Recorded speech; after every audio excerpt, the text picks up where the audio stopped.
శ్రీ మాత్రే నమః. అందరికీ నమస్కారం అండి. ఈరోజు వీడియోలో విషయం ఏంటంటే, మనకు మార్చి 3వ తారీఖు 2026 చంద్రగ్రహణం రాబోతుంది. ఈ చంద్రగ్రహణం ప్రధానంగా ఈ 5 రాశుల వారి జీవితాల్లోకి ఒక గొప్ప అదృష్టాన్ని తీసుకురాబోతుందని చెప్పి మనకు జ్యోతిష్యులు చెబుతున్నారండి.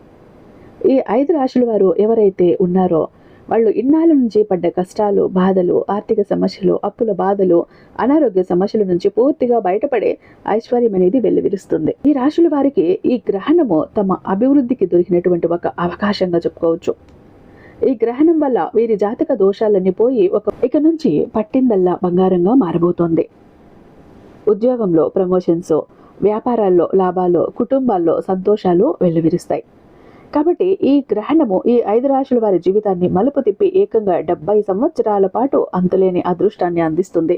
ఇది మీ విజయానికి ఒక కొత్త నాంది. మీరు చేసే ప్రతి పనిలో కూడా విజయం లభిస్తుంది. దైవ బలం మరియు గ్రహ బలం అనేది తోడైతే ఒక మనిషి ఎంత ఎత్తుకు ఎదుగుతారో ఈ 5 రాశుల వారు ఉదాహరణగా నిలవబోతున్నారు. ఒక రకంగా చెప్పాలి అంటే వీరి అదృష్టము ఆకాశాన్ని తాకుతుంది. స్థిరాస్తులు కొనుగోలు చేస్తారు. సమాజంలో గౌరవ మర్యాదలు పెరుగుతాయి. ఈ అవకాశం 70 సంవత్సరాల కాలం వీరి వంశాభివృద్ధికి, వీరి కీర్తి ప్రతిష్టలకు కూడా పునాదిగా మారుతుంది.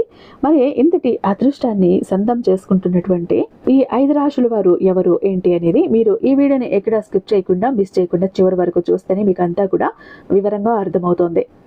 అయితే మన ఛానల్ని ఫస్ట్ టైం చూస్తున్నట్లయితే ఛానల్ని సబ్స్క్రైబ్ చేసుకోండి. అలాగే అదే చేత హైప్ కూడా చేస్తారని అనుకుంటున్నాను. ఇందులో చెప్పబోయే పరిహారాలు, సలహాలు మీ ఎదుగుదలకు బాగా ఉపయోగపడతాయి.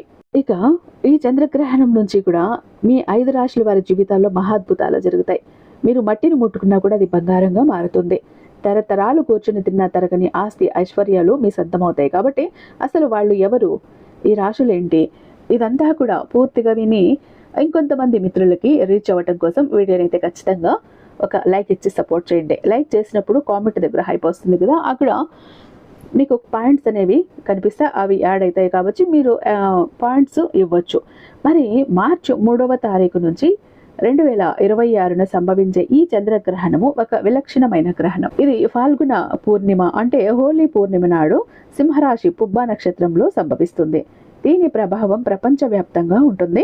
అలాగే ఈ గ్రహణము మన భారతదేశంలో కూడా కనిపిస్తుంది. అంటే ఈ గ్రహణం రోజునే మనకు హోలీ పండుగ రాబోతోంది. అలాగే ఇదే రోజున పౌర్ణమి కూడా వస్తుంది. కానీ ఈ రోజు పౌర్ణమితో పాటుగా మనకు గ్రహణం కూడా వచ్చింది. కాబట్టి ప్రతికూల శక్తులు అనేవి ఉంటాయి.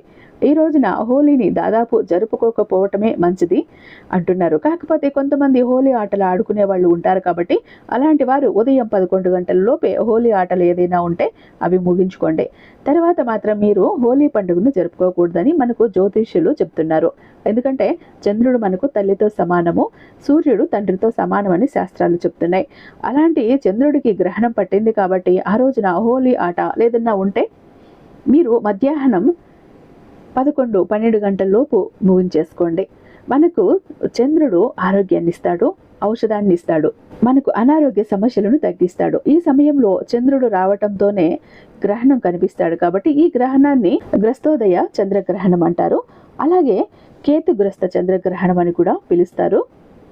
ఈ గ్రహణం మనకు మధ్యాహ్నం సమయంలో 3:20 ప్రారంభమయ్యి రాత్రి 6:47 వరకు కనిపిస్తుంది. ఇది మనకు భారతదేశంలో ఉంది కాబట్టి ఇది భారతీయులు కూడా వర్తిస్తుంది. కాబట్టి నియమాలు పాటించాల్సిందే. అంటే సూతక నియమాలు పాటించాలి. ఈ సమయంలో ఆలయాలను మూసేస్తారు. అలాగే ఇంటిని, వాకిల్ని గ్రహణం తర్వాత శుద్ధి చేసుకోవాలి.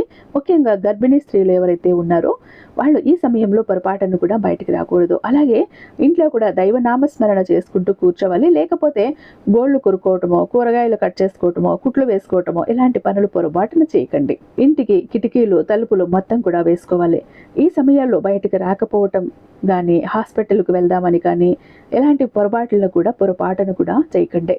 ప్రశాంతంగా దైవనామస్మరణ చేసుకుంటూ మాత్రమే కూర్చోండి. ఇంట్లో వాళ్ళు కూడా వాదించుకోవటమో, తిట్టుకోవటమో, అరుచుకోవటమో చేసుకోకండి. ఎందుకంటే అప్పుడు కొంచెం నెగిటివ్ శక్తి ఎక్కువ ఉంటుంది. కాబట్టి ఆ సమయంలో చేస్తే ప్రతికూల ప్రభావాలు ఎక్కువ పడతాయి. కాబట్టి బంధాలు కూడా విచ్ఛిన్నమయ్యే అవకాశం ఉంది. కాబట్టి దైవనామస్మరణ మాత్రమే చేసుకోండి. మనసు కంట్రోల్లో ఉంటుంది, అదుపులో ఉంటుంది. అప్పుడే మీ కడుపులో ఉన్నటువంటి బిడ్డలు కూడా బాగుంటారు, గర్భవతులుగా ఉన్న వాళ్ళకి. ఇక ఆరోగ్యంగా ఈ రోజున దర్భలు వేయాలి. ఆహార పదార్థాలలో ఉండే నిలువ పచ్చళ్ళలో, బియ్యంలో, కూరగాయలు, పాలు, పెరుగు, నీళ్లు ఇలా ప్రతి ఆహార పదార్థాల్లో కూడా దర్బలు వేసుకోవాలి. ఎందుకంటే వాతావరణంలో రేడియేషన్ అనేది ఈ సమయంలో ఉంటుంది. ఈ దర్బలకు విషకిరణాలను గ్రహించి ఆహారాన్ని పవిత్రంగా మార్చే శక్తి ఉంటుంది. అలాగే మీ ఇంటి డాబా మీద పైన కూడా మీరు ఈ భాగంలో దర్బలను వేసుకోవచ్చు. ఇలా వేసుకోవటం వల్ల మీరు సురక్షితంగా ఉంటారు. దర్బలు అందుబాటులో లేకపోతే తులసి దళాలనైనా మీరు వేసుకోవచ్చు. అంటే తులసి ఆకులను వేసుకోవచ్చు. దర్బలు అందుబాటులో లేకపోతే ఆ సమయంలో ముందుగానే మీరు వేసుకొని గ్రహణం పూర్తయిన తర్వాత వాటిని తీసి పడేయండి. తర్వాత గ్రహణం పూర్తయిన తర్వాత ప్రతి ఒక్కరూ కూడా తలస్నానాలు చేయాలి. అలాగే ఇంటిని, వాకిలిని కూడా శుద్ధి చేసుకోవాలి.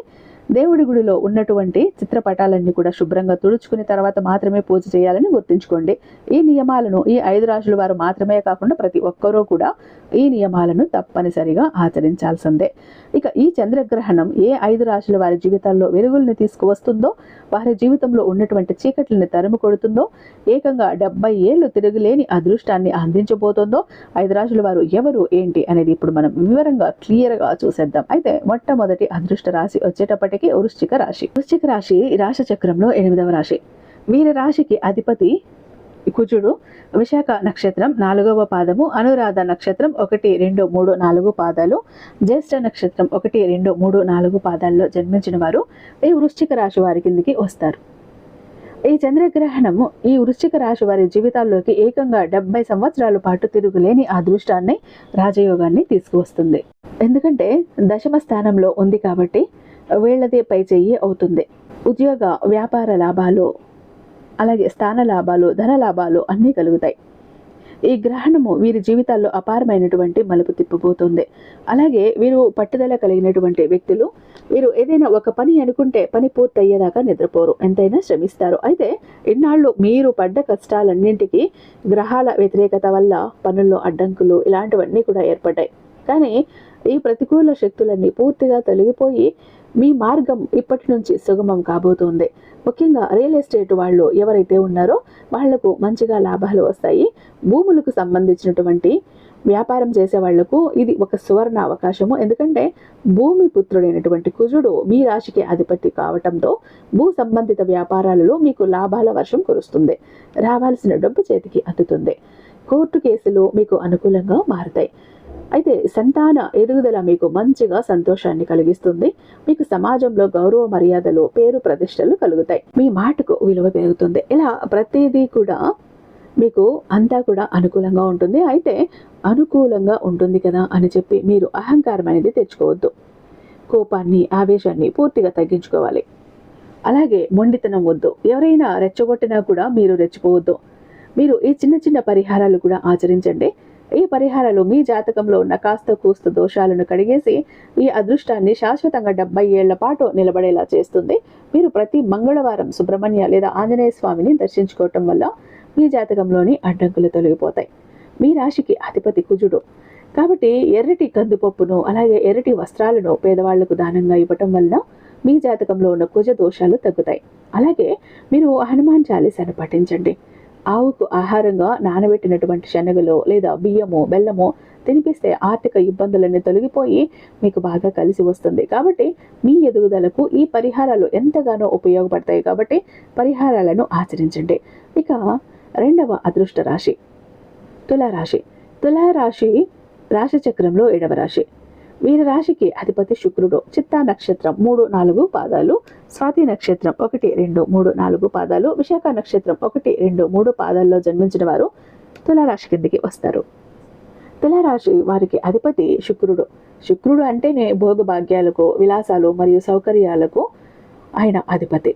వీటన్నింటినీ కూడా శుక్ర భగవానుడు ఇస్తాడు. శుక్రుడు బలం మనకు ఎంత బాగుంటుందో ఆ సమయంలో మనకు దేనికి కూడా లోటు ఉండదు. అంతా కూడా అంత అద్భుతంగా ఉంటుంది. ఈ గ్రహణ ప్రభావం వల్ల ఈ తులారాశి వారికి లక్ష్మీ యోగం పట్టబోతోంది. ఇన్నాళ్ళ నుంచి మీరు పడ్డ బాధలు, కష్టాలు, ఆర్థిక సమస్యలు, అనారోగ్య సమస్యలు, అప్పుల బాధలు ఇలాంటివన్నీ కూడా పూర్తిగా తొలగిపోతాయి. ఇప్పటి నుంచి మీ యొక్క కష్టాలకు ఇబ్బందులకి ముగింపు పడనుంది. ఇంకా ఈ తులారాశి వారు సొంతింటి కల అనేది నెరవేరుతుంది. ఖచ్చితంగా మీరు నూతన గృహ నిర్మాణ యోగం అనేది చేస్తారు. మీరు సొంతిల్లు అనేది కట్టుకుంటారు. అది ఒక సొంతిల్లు రూపంలో కావచ్చు, లేదా ఒక అపార్ట్మెంట్ రూపంలో కావచ్చు, ఒక ఫ్లాట్ రూపంలో కావచ్చు, ఏదైనా సరే ఒక సొంతింటి కల అనేది ఖచ్చితంగా నెరవేరుతుంది. ఇంకా వాహనాలు కొనుగోలు అనేది కూడా మీరు చేస్తారు. అంటే ఒక బైక్ కావచ్చు, కారు కావచ్చు, ఇలాంటి వాహనాలు కూడా మీరు కొనుగోలు చేసే అవకాశం ఉంది. వ్యాపారస్తులకు ఇది ఒక స్వర్ణ యుగంలా ఉంటుంది. మీరు పెట్టిన పెట్టుబడులకు రెట్టింపు లాభాలు అనేవి వస్తాయి. వ్యాపారస్తులకు మాత్రమే కాకుండా ఉద్యోగస్తులకు కూడా అన్ని రంగాల్లో వారికి కూడా అంతర్జాతీయ స్థాయిలో గుర్తింపు లభిస్తుంది. ఉద్యోగస్తులకి ప్రమోషన్లు వస్తాయి. జీతాల పెరుగుదల అనేది ఉంటుంది. సమాజంలో గౌరవ మర్యాదలు పెరుగుతాయి. కుటుంబంలో సంతోషంగా ఉండే అవకాశాలు ఎక్కువగా ఉంటాయి. కుటుంబంలో మీరు మీ భాగస్వామి నుంచి మీకు అదృష్టము అనేది వస్తుంది. ఎలా అంటే ఆస్తి అనేవి ఏదో ఒక రూపంలో ఖచ్చితంగా మీకు వస్తాయి. మీరు ఈ సమయంలో ఏ పని ప్రారంభించినా కూడా మీకు అది బాగా కలిసి వస్తుంది. మీ మాటకు విలువ పెరుగుతుంది. అలాగే మీరు ఈ చిన్న చిన్న పరిహారాలు కూడా ఆచరించడం వల్ల మీ ఎదుగుదలకు ఈ పరిహారాలు ఇంకా బాగా ఉపయోగపడతాయి. మీరు శుక్రవారం లక్ష్మీదేవి యొక్క ఆరాధన చేయండి. లక్ష్మీదేవి దగ్గర నెయ్యి దీపారాధన చేయండి. తెల్లటి పూలతో అలంకరణ చేసి మీరు పూజ చేసుకోండి. శుక్రవారం రోజు తెలుపు రంగు వస్త్రాలు ధరించటం, అలాగే పేదలకు బియ్యము, చక్కెర, పాలు వంటి తెల్లటి పదార్థాలను దానం చేయటం వల్ల మీ జాతకంలో శుక్రగ్రహం అనేది ఇంకా బలపడుతుంది. అలాగే కనకధార స్తోత్రం పఠించడం వల్ల మీకు అంతా కూడా కలిసి వస్తుంది. కాబట్టి ఈ చిన్న చిన్న నియమాలు అనేవి మీరు ఆచరించండి. ఈ చంద్రగ్రహణం వల్ల మీకు మంచిగా లాభాలు అనేవి కలిసి వస్తాయి. మీకు గ్రహస్థితి అనేది బాగుంటుంది, అనుకూలంగా ఉంది. ఇక 70 ఏళ్ల పాటు తిరుగులేని రాజయోగం అనేది పడుతుంది. ఈ 70 సంవత్సరాల్లో కూడా ముఖ్యంగా ఈ చంద్రగ్రహణం దగ్గర నుంచి 3 నెలలు, ముఖ్యంగా 3 నెలలు ఏవైతే ఉన్నాయో ఆ 3 నెలల్లో అయితే మాత్రం మీరు మట్టిని ముట్టుకున్నా కూడా అది బంగారంగా మారిపోయే సమయం. ఆ 3 నెలల్లో అయితే ఇంకా మీకు అదృష్టాన్ని తెచ్చిపెడుతుంది. ఇది తులారాశి వారికి సంబంధించి. ఇక 3వ అదృష్ట రాశి మిథున రాశి. ఈ మిథున రాశి వారికి అధిపతి బుధుడు. మృగశిర 3, 4 పాదాలు, ఆరుద్ర 1, 2, 3, 4 పాదాలు, పునర్వసు 1, 2 పాదాల్లో జన్మించిన వారు ఈ మిథున రాశి కిందికి వస్తారు. మిథున రాశి వారికి చాలా చాలా బాగుందండి. ఈ గ్రహణం దగ్గర నుంచి కూడా 3వ ఇంట్లో ఈ గ్రహణం జరుగుతుంది కాబట్టి ధైర్యము, లక్ష్మీ యోగము, దూర ప్రయాణాలు, స్థాన చలనము అన్నీ ఉంటాయి. వీళ్ళకి లగ్నంలో గురు గ్రహం పెరిగేసరికి వీళ్లకు బరువు బాధ్యతలు పెరిగి కాస్త బాధపడ్డారు. వీళ్ళు చిన్న చిన్న దాన ధర్మాలు కనుక చేసినట్లయితే మీకున్నంతలో మీకు బాగా కలిసి వస్తుంది. దాన ధర్మాలు మీ జాతకంలో ఉన్నటువంటి దోషాలను, దరిద్రాలను పూర్తిగా కడిగేస్తాయి. మీకు బ్రహ్మాండంగా ఉంటుంది. మీ రాశికి అధిపతి బుధుడు కాబట్టి మీరు సహజంగానే ధైర్యాన్ని కలిగి ఉంటారు. అలాగే తోబుట్టువులతో సంబంధాలు కూడా మీకు బాగుంటాయి. చిన్న చిన్న ప్రయాణాలు ఇలాంటివి ఎక్కువగా చేసే అవకాశాలు కనిపిస్తున్నాయి. పెండింగ్లో పనులన్నీ కూడా పూర్తయిపోతాయి. వీరికి సహజంగానే తెలివితేటలు, మాటకారితనం అనేవి ఎక్కువగా ఉంటాయి. మీరు చెప్పే మాట ఎదుటివారిని ఇట్టే ఆకట్టుకుంటుంది. దీనివల్ల మీకు పదోన్నతులు, గుర్తింపు లభించే అవకాశాలు ఎక్కువగా ఉంటాయి. రావాల్సినటువంటి డబ్బు చేతికి అందుతుంది. ఇది అన్ని కాలాల్లో కూడా ఉన్నవారికి స్వర్ణయుగం లాంటిది. విదేశీ ప్రయాణాలు ఎవరైతే చేయాలి అనుకుంటున్నారో వాళ్ళకి విదేశీ ప్రయాణాలు చేసే అవకాశం అనేది ఉంటుంది. మీ భవిష్యత్తు చాలా బాగుంటుంది. కుటుంబంలో ఉన్నటువంటి గొడవలు తగ్గి ప్రేమానురాగాలు పెరుగుతాయి. ఆరోగ్యం కుదుటపడుతుంది.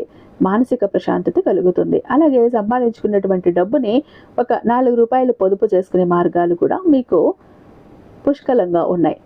ఎట్లా అయినా సరే మీ రాశికి మాత్రం తిరుగులేదని చెప్పాలి. మిథున రాశి వారికి ఇది ఒక గొప్ప అవకాశం. అలాగే మీరు చిన్న చిన్న పరిహారాలు పాటించండి.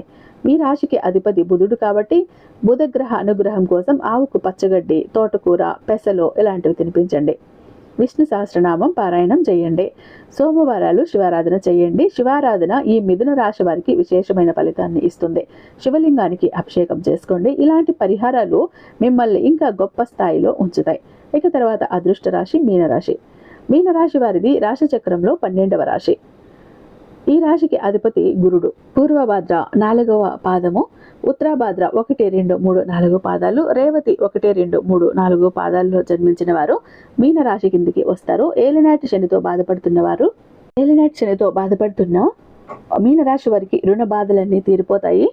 ఆర్థిక అప్పుల సమస్యలు, శత్రు సమస్యలు, అనారోగ్య సమస్యలు పూర్తిగా తగ్గిపోతాయి. మీ కష్టాలకు ముగింపు పడనుంది. మీనరాశి వారు సహజంగా అత్యంత సున్నిత మనస్కులు. అయితే దయాగుణం కలిగిన వారు ఇతరుల బాధలను చూసి చలిస్తారు, కానీ అదే మీకు శాపంగా మారుతుంది. ఏదో సామెత చెప్పినట్లు మంచికి పోతే చెడు ఎదురవుతుంది అన్నట్టుగా ఈ రోజుల్లో మంచి వాళ్లను ఎక్కువగా అంటే చెడుగా అపార్థాలు చేసుకునే అవకాశాలు అనేవి ఎక్కువగా ఉంటున్నాయి. కాబట్టి మీరు మీనరాశి వారు దాదాపు మౌనంగా ఉండే ప్రయత్నం అనేది చెయ్యండి. అడగకుండా ఎవరికి సలహాలు అనేవి ఇవ్వద్దు. అలాగే మీ యొక్క ప్రతి ఆలోచన కూడా ఎదుటి వారికి చెప్పటము ఇలాంటివి అస్సలు చేయొద్దు. మీ యొక్క మౌనము మిమ్మల్ని గొప్ప స్థాయిలో నిలబెడుతుంది. అలాగే రుణ, రోగ, శత్రు బాధలతో మీరు మానసిక వేదనను గత కొన్ని సంవత్సరాలుగా అనుభవిస్తున్నారు. అవన్నీ పూర్తిగా తొలగిపోయి డబ్బు ఎంత సంపాదించినా కూడా నీటిలాగా ఖర్చయిపోవటము, అప్పుల బాధలు, ఆర్థిక సమస్యలతో ఎన్నో రకాల మానసిక ఇబ్బందులు మీరు అనుభవిస్తున్నారు. అయితే ఈ గ్రహణ ప్రభావంతో మీ జాతక దోషాలన్నీ పూర్తిగా తొలగిపోతాయి. శత్రువులపై మీరు విజయం సాధిస్తారు. మిమ్మల్ని తక్కువగా అంచనా వేసిన వారికి మీరంటే ఏంటి అనేది అర్థమవుతుంది. అలాగే మీ యొక్క ఆరోగ్యం కూడా కుదుటపడుతుంది. ఆర్థికంగా బాగా కలిసి వస్తుంది. ఉద్యోగస్తులకి ప్రమోషన్, జీతాల్లో పెరుగుదల, వ్యాపారస్తులకి మంచిగా లాభాలు అనేవి ఉంటాయి. మీరు దైవ భక్తి కలిగినటువంటి వాళ్ళుగా ఉంటారు కాబట్టి ఆ దైవమే మిమ్మల్ని కాపాడుతుంది. మీ జాతకంలో ధనయోగం బలంగా ఉంటుంది. రాబోయే 70 ఏళ్ల పాటు మీకు ఆస్తి యోగం, ఆయుష్, సిరి సంపదలు పెరుగుతాయి. కుటుంబంలో సుఖశాంతులు కలుగుతాయి. పిల్లల వల్ల పేరు ప్రతిష్టలు వస్తాయి. భార్యాభర్తల మధ్య సఖ్యత పెరుగుతుంది. కుటుంబంలో అన్యోన్యత, ప్రేమ, అనురాగాలు ఉంటాయి. మీరు ప్రతిరోజు కనకదార స్తోత్రం పఠించడం వల్ల మీకు బాగా కలిసి వస్తుంది. శివాభిషేకం చేసుకోండి. శివునికి ఇంట్లో పూజ చేసుకోండి. శివపార్వతుల పూజ మీకు బాగా కలిసి వస్తుంది. మీనరాశికి అధిపతి గురుడు కాబట్టి గురువారం రోజున పసుపు రంగు వస్త్రాలను ధరించండి. అలాగే శనగలు, అరటి పండ్లను దానం చేయండి. పేదలకు, ఆవులకు ఆహారంగా పచ్చగడ్డని, అలాగే ఏదైనా కూరగాయలను కానీ పండ్లను కానీ తినిపించడం వల్ల జాతక దోషాలు తొలగిపోతాయి. పెద్దలను, గురువులను గౌరవించడం ద్వారా మీ అదృష్టం రెట్టింపు అనేది అవుతుంది. ఇక 5వ రాశి అదృష్టపు రాశి ధనస్సు రాశి. ధనస్సు రాశి వారిది రాశి చక్రంలో 9వ రాశి. వీరి రాశికి అధిపతి గురుడు. మూల 1, 2, 3, 4 పాదాలు, పూర్వాషాఢ నక్షత్రం 1, 2, 3, 4 పాదాలు, ఉత్తరాషాఢ 1వ పాదంలో జన్మించిన వారు ఈ ధనుసు రాశి వారి కిందికి వస్తారు. ధనుసు రాశి వారికి ఈ చంద్రగ్రహణం దగ్గర నుంచి 70 ఏళ్ల పాటు తిరుగులేని అదృష్టం, రాజయోగం అనేది పడుతుంది. వీరికి దేవగురువు అయిన బృహస్పతి గ్రహం అనేది మెండుగా ఉంటుంది. వీరికి దేవగురువు అయినటువంటి బృహస్పతి అనుగ్రహం మెండుగా ఉంటుంది. కాబట్టి మానసిక ఆందోళనలు, వృత్తిపరమైనటువంటి ఆలోచనలు ఇవన్నీ కూడా ఏమవుతుంది అంటే గనక ఈ సమయంలో ఇటువంటి ఆలోచనలన్నీ కూడా ఇప్పటి నుంచి తగ్గుముఖం పడతాయి. విదేశీ ప్రయాణాలు చేసే అవకాశం అనేది ఉంటుంది. మీ కలలు నిజమవుతాయి. అలాగే పిత్రార్జిత ఆస్తులు ఏవైతే ఉంటాయో అవి మీ చేతికి అందుతాయి. ఈ మంచితనమే మిమ్మల్ని కాపాడుతుంది. మీ వంశంలో ఎవరికీ లేనటువంటి పేరు ప్రఖ్యాతులు, అలాగే కీర్తి ప్రతిష్టలు అనేవి మీకు దక్కుతాయి. సమాజంలో గౌరవ మర్యాదలు అనేవి పెరుగుతాయి. రాజకీయ నాయకులకు పదవీ లాభం కలుగుతుంది. రాజభోగాన్ని అనుభవిస్తారు. దైవం మీకెప్పుడూ కూడా ప్రతి పనిలో తోడుగా ఉంటుంది. మీ జీవితంలోకి కొత్త వెలుగులు వస్తాయి. ఈ ధనుసు రాశి వారు గ్రహణం తర్వాత స్నానం చేసే నీటిలో చిటుకుడు పసుపు వేసుకుని నీటిలో స్నానం చేయండి. ఆ తర్వాత దత్తాత్రేయ స్వామిని పూజించండి. గురుగ్రహం అనుగ్రహం వల్ల మీకు బాగా కలిసి వస్తుంది. అలాగే మీ రాశికి అధిపతి గురువు కాబట్టి పసుపు రంగు వస్త్రాలను ధరించండి. గుడిలో శనగలను దానం చేయండి. అరటి పండ్లను దానం చేయటం, అన్నదానం చేయటం వలన ఈ దానాలు మీ జాతక దోషాన్ని పూర్తిగా తొలగించి మిమ్మల్ని గొప్ప స్థాయిలో కూర్చోబెడతాయి. అలాగే గురువుల యొక్క ఆశీస్సులు కూడా మీ జీవితానికి బాగా ఉపయోగపడతాయి. ఇలాంటి నియమాలను పాటించండి. ఇలా ఈ చంద్రగ్రహణం ఈ 5 రాశుల వారి యొక్క జీవితాల్లోకి అత్యద్భుతమైనటువంటి వెలుగును తీసుకువస్తుంది. మీకు ఇప్పటి నుంచి ఏకంగా 70 ఏళ్ల పాటు అంటే 70 సంవత్సరాల పాటు మీ అదృష్టాన్ని ఆపటం ఎవరి వల్ల కూడా కాదు. 1,00,000 కోట్లు ఇచ్చిన శత్రువులు పని కట్టుకొని మరి మీ యొక్క అదృష్టాన్ని చెడగొట్టాలని చూసినా, ఎన్ని చేసినా మీ అదృష్టాన్ని ఆపటం ఎవరి వల్ల కాదు. మీకు అంత బాగా కలిసి వస్తుంది. అలాగే వీటితో పాటుగా మీ యొక్క నీతి నిజాయితీలు, మీ కష్టించే మనస్తత్వము అలాంటివన్నీ కూడా మిమ్మల్ని ఇంకా గొప్ప స్థాయిలో కూర్చోబెడతాయి. కాబట్టి ఇలాంటి నియమాలు అనేవి ఆచరించి ఇక్కడ మనం చెప్పిన పరిహారాలు పాటించండి. మీకైతే మాత్రం ఇంకా తిరుగుండదని చెప్పాలి. ఇక అర్థమైంది కదండి, ఈ చంద్రగ్రహణం ఏ 5 రాశుల వారి యొక్క జీవితాల్లోకి మంచిగా కలిసి వస్తుంది, అదృష్టాన్ని, తిరుగులేని ఐశ్వర్యాన్ని తీసుకొస్తుంది ఏంటి అనేది మొత్తం మీకు అర్థమైంది కదా. ఈ వీడియో ఖచ్చితంగా నచ్చినట్టయితే ఒక లైక్ చేయండి. మీకు తెలిసిన ప్రతి ఒక్కరికి కూడా షేర్ చేయండి. మన ఛానల్ని సబ్స్క్రైబ్ చేసుకోండి, అలాగే హైప్ చేయటం అస్సలు మర్చిపోకండి. ఇక చాలా మంది ఎప్పుడు కూడా బాధపడుతుంటారండి, మా జీవితం ఎందుకు ఇలా అయిపోయింది, ఏ విధంగా ఆనందం లేదు, సంతోషం లేదు, అందరూ చూస్తుంటే అందరూ సంతోషంగా ఆనందంగా హ్యాపీగా ఉన్నారు, అనుకున్న పనులన్నీ చకచకా చేసేస్తారు, అందరికీ అన్ని హెల్ప్ ఉంది, మాకెందుకు ఇలా ఉంది మా జీవితం, అష్ట కష్టాలు పడుతున్నాము, జాబ్ లేదు, కోరిన వ్యక్తి లేరు, బిజినెస్ లో గ్రోత్ లేదు, సంపాదన లేదు, అప్పులు తీరట్లేదు, ఆర్థిక ఇబ్బందుల నుంచి బయటపడలేకపోతున్నాం, మాకు ఇవ్వాల్సిన వాళ్ళు డబ్బు ఇవ్వట్లేదు, కోర్టు కేసులు క్లియర్ అవ్వట్లేదు, తాకట్టులో ఉన్న ప్రతి ఒక్కటి అక్కడే ఉండిపోయాయి, ఇల్లు పొలాలు భూములు బంగారం కూడా ఏవి ఇంటికి వచ్చే ప్రసక్తి లేదు, ఇంట బయట కూడా నిష్కారణమైన నిందలు, నిష్కారణమైన గొడవలు, మనశ్శాంతి లేదు, ఎటు వెళ్ళినా పిల్లలు సరిగ్గా చదవట్లేదు, మాట వినట్లేదు, పెళ్లిళ్ళు జరగట్లేదు, బిజినెస్ లో గ్రోత్ లేదు, జనాకర్షణ లేదు, ధనాకర్షణ లేదు, మెయిన్ లక్ కలిసి రావట్లేదండి. బ్రతుకుదామా కదా అని ఏదో ఒక పని చేద్దామా అని పోతే ఏది ముట్టుకున్నా కూడా మాడి మసైపోతుంది, బంగారాన్ని ముట్టినా కూడా బొగ్గులా మారుతుందంటే మా దురదృష్టాన్ని మీరే అర్థం చేసుకోండి. మా జీవితం ఈ చిందర వందర నుంచి గందరగోళం నుంచి బయటపడాలంటే ఒక అద్భుతం జరగాలండి అని ఎవరైతే అద్భుతం కోసం ఎదురు చూస్తూ ఉన్నారో అలాంటి వారికి ఒక అద్భుతాన్ని చేసి చూపిస్తుంది బిలియనీర్ చక్ర. ఈ ఒక బిలియనీర్ చక్ర మీతో, మీ జోబులో, మీ పాకెట్లో, మీ వాలెట్లో, మీ పర్సులో మీరు పెట్టుకుని వెళ్ళారు అంటే 100కి 1000% సక్సెస్ వస్తుంది. ప్రతి ఒక్కటి మీ సొంతమవుతుంది, కోరిన ప్రతి ఒక్కటి మీకు దక్కుతుంది, జనాకర్షణ ఉంటుంది, ధనాకర్షణ ఉంటుంది, లక్కు కలిసి వస్తుంది, కోరిన ఉద్యోగం, కోరిన వ్యక్తి, కోరిన ఆస్తి, కోరిన అంతస్తు, కోర్టు కేసులు క్లియర్ అవుతాయి, తాకట్లో ఉన్న ప్రతి ఒక్కటి ఇంటికి వస్తుంది, ఇన్నాళ్ళు మీతో గొడవలు పడ్డ వాళ్ళే ప్రేమగా మాట్లాడతారు, అన్ని విధాలుగా కూడా అనుకూలంగా ఉంటుంది, దూరం అయిపోయిన వ్యక్తులు దగ్గర అవుతారు. ఈ ఒక్క బిలియనీర్ చక్ర మీతో ఉంటే మీరు చక్రం తిప్పుతారు. విష్ణుమూర్తి చేతిలో ఉన్న సుదర్శన చక్రానికి ఎంత పవర్ ఉంటుందో బిలియనీర్ చక్రానికి అంత పవర్ ఉంటుందండి. అయితే మన దగ్గర 2 టైప్స్ ఉంటుందండి. ఒకటి పాకెట్ చక్ర, చెప్పాను కదా, పాకెట్ చక్ర ఒకటి గనక మీ జోబులో, మీ పాకెట్లో, మీ వాలెట్లో, మీ పర్సులో మీరు పెట్టుకుని వెళ్ళారంటే 100% పని చేసుకుని ఇంటికి రావాలి, పని జరగలేదు అన్న మాటే ఉండదు. ఫ్యామిలీ ప్యాక్ అన్నప్పుడు 3 చక్రాస్ ఉంటాయి. ఒకటి పూజా గది చక్ర, 2 పాకెట్ చక్రాస్. పూజా గది చక్ర ఎందుకండి అంటే మీ ఇంటి పరంగా, బిజినెస్ ఏరియాలో, వ్యాపార స్థలంలో ఎలాంటి ఒడిదుడుకులు ఉన్నా, నెగిటివ్ ఎనర్జీస్ ఉన్నా, డబ్బు నిలకడగా లేకపోయినా, జనాల కళ్ళు ఉన్నా, జనాల ఏడుపులు ఉన్నా, నరదృష్టి, నరఘోష అన్ని పటాపంచలైపోతాయి. పాకెట్ చక్రాస్ 2 ఎందుకండి, వైఫ్ హస్బెండ్ ఇద్దరు వర్కింగ్ కాబట్టి, ఇద్దరికి సక్సెస్ కావాలి కాబట్టి, అంటే ఒక ఫ్యామిలీకి టోటల్ గా ఒక ప్రొటెక్షన్ లా ఉంటుంది బిలియనీర్ చక్ర. ఎవరికి ఏది కావాలన్నా స్క్రీన్ మీద ఉన్నటువంటి వాట్సాప్ నెంబర్ కి నాకు ఒక్కసారి మెసేజ్ చేయండి, నేను దానికి మరింత దైవిక శక్తి నింపి మీ ఇంటి దాకా నేను పంపిస్తాను. ఐ హోప్ ఈ వీడియో మీకు నచ్చే ఉందని భావిస్తున్నాను. రేపు మరొక అద్భుతమైన వీడియోతో మీ ముందుంటాను. అంతటిదాకా సర్వేజన సుఖినో భవంతు.